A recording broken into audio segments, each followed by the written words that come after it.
Before you begin the process of setting up Spotify on your new Cayenne, make sure that you have a Spotify Premium level account.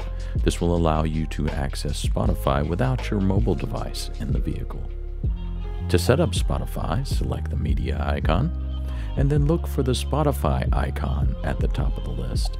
If you don't see it, hit the three dots and it will be available there. Take your mobile device and open the camera app, and point it at the QR code and select the link.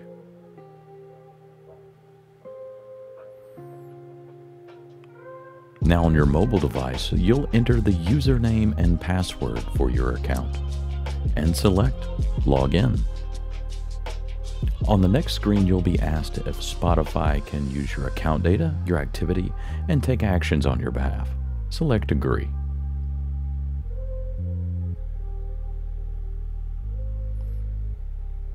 Now you have successfully linked your Spotify account to your new Cayenne. Once you've done this, you'll have a wide variety of your playlist and other Spotify features to enjoy in your vehicle.